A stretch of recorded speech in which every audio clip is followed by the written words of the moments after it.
Star കിഡ്സിൻ്റെ പുതിയൊരു വീഡിയോയിലേക്ക് എല്ലാ കൂട്ടുകാർക്കും സ്വാഗതം. അപ്പോൾ ഇന്നത്തെ നമ്മുടെ വീഡിയോ എന്ന് പറയുന്നത് വീട്ടിൽ തന്നെ നമുക്ക് ഈസി ആയിട്ട് ഉണ്ടാക്കിയെടുക്കാവുന്ന ഒരു ഫോട്ടോ ഫ്രെയിമിൻ്റെ ഒരു വീഡിയോയാണ്. നമുക്കപ്പോൾ വീഡിയോയിലേക്ക് പോകാം. അപ്പോൾ നമുക്കിത് ഉണ്ടാക്കിയെടുക്കാനായിട്ട് നമുക്ക് ആദ്യമായിട്ട് വേണ്ടത് സ്ക്വയർ ഷീറ്റിലുള്ള ഇതുപോലത്തെ ഒരു പേപ്പറാണ്. അപ്പോൾ ഇത് നമുക്ക് ഫോട്ടോയുടെ അനുസരിച്ച് നമുക്ക് ഇതിൻ്റെ നീളം വീതി നമുക്കിടെ ഇഷ്ടത്തിനനുസരിച്ച് എടുക്കാം കേട്ടോ. ചെറിയ ഫോട്ടോയാണെങ്കിൽ ഞാൻ ഇപ്പോൾ ഒരു A4 ഷീറ്റ് വെച്ചാണ് ഇത് കാണിച്ചു തരുന്നത്. A4 ഷീറ്റിൻ്റെ ഇത് സമചിത്രത്തിൽ കട്ട് ചെയ്തെടുത്തേക്കുന്ന കേട്ടോ.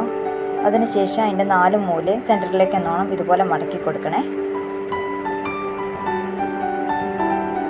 അതിനുശേഷം നേരെ മറുഭാഗം എടുത്തിട്ട് അതും സെൻറ്ററിലേക്ക് 4 മൂലയും ആ സൈഡും മടക്കി കൊടുക്കുക. നിങ്ങൾക്ക് കാണുമ്പോൾ മനസ്സിലാകുന്നു എന്ന് വിചാരിക്കുന്നു. ഇതുപോലെ ഒന്ന് മടക്കി കൊടുക്കുക. ഇനി നമ്മൾ ചെയ്യേണ്ട ഈ 4 മൂലകളുണ്ടല്ലോ, ഈ 4 മൂലകൾ നമ്മൾ ഉള്ളിലേക്ക് എന്നോണം മടക്കി കൊടുക്കണം കേട്ടോ.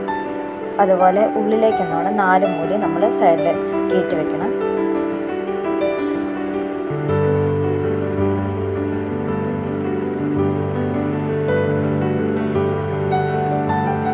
ഇത്രയുള്ള നമുക്കിവിടെ ഫോട്ടോ ഫ്രെയിമിൻ്റെ പരിപാടി എന്ന് പറയുന്നത്. ഇത്ര പെട്ടെന്ന് ഉണ്ടാക്കി കഴിഞ്ഞാൽ വളരെ ഈസി ആയിട്ട് ഉണ്ടാക്കാൻ പറ്റുന്ന ഒരു പേപ്പർ വർക്കാണ് ഇത്. അപ്പോൾ എല്ലാവരും ടൈം കിട്ടുമ്പോൾ ഒന്ന് ട്രൈ ചെയ്ത് നോക്കുക. ഈസി ആയിട്ട് നമുക്ക് ഉണ്ടാക്കിയെടുക്കാനായിട്ട് പറ്റും. ഇനി ഒരു രൂപ പോലും ചിലവുമില്ലാതെ നമുക്ക് വീട്ടിൽ തന്നെ ഉണ്ടാക്കിയെടുക്കാൻ പറ്റുന്നതാണ്. വേറെ ഒരുപാട് സമയനഷ്ടമൊന്നും ഉണ്ടാകുന്നില്ല. അപ്പോൾ എല്ലാവരും ഒന്ന് ട്രൈ ചെയ്ത് നോക്കണം.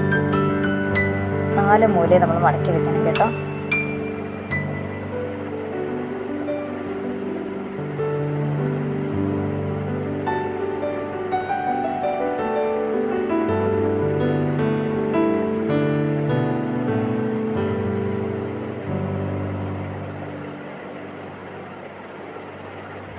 കണ്ടോ, ഇത്രയേ ഉള്ളൂ നമുക്കിവിടെ ഫോട്ടോ ഫ്രെയിമിൻ്റെ പണി. നമുക്കിവിടെ ഫോട്ടോ ഫ്രെയിം ഇവിടെ റെഡി ആയിരിക്കുകയാണ്. കണ്ടോ, ഇതിപ്പോൾ കുഞ്ഞു ഫോട്ടോയൊക്കെ വെക്കാനാട്ടോ ഇതിൻ്റെ അകത്ത് പറ്റത്തുള്ളൂ.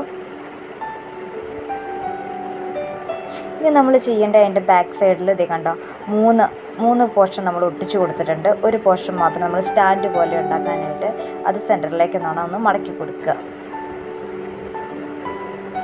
കണ്ടോ, ഇതുപോലെ ഒന്ന് മടക്കി കൊടുക്കുക കേട്ടോ. ഇനി അത് താഴെ വെച്ച് കഴിഞ്ഞാൽ അത് നമ്മൾ ഒരു സ്റ്റാൻഡ് പോലെ, ഫോട്ടോ ഫ്രെയിമിൻ്റെ സ്റ്റാൻഡ് പോലെ അത് നിൽക്കുന്നതായിരിക്കും.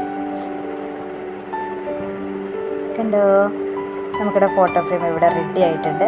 അപ്പോൾ വളരെ എളുപ്പം നമുക്ക് വീട്ടിലുണ്ടാക്കിയെടുക്കാവുന്ന ഒരു ഫോട്ടോ ഫ്രെയിമാണ്. എല്ലാവരും ഒന്ന് ട്രൈ ചെയ്യുക. നിങ്ങൾക്ക് എൻ്റെ വീഡിയോ ഇഷ്ടമാവുകയാണെങ്കിൽ ലൈക്ക് ചെയ്യാനും ഷെയർ ചെയ്യാനും സബ്സ്ക്രൈബ് ചെയ്യാനും മറക്കല്ലേ. ബൈ.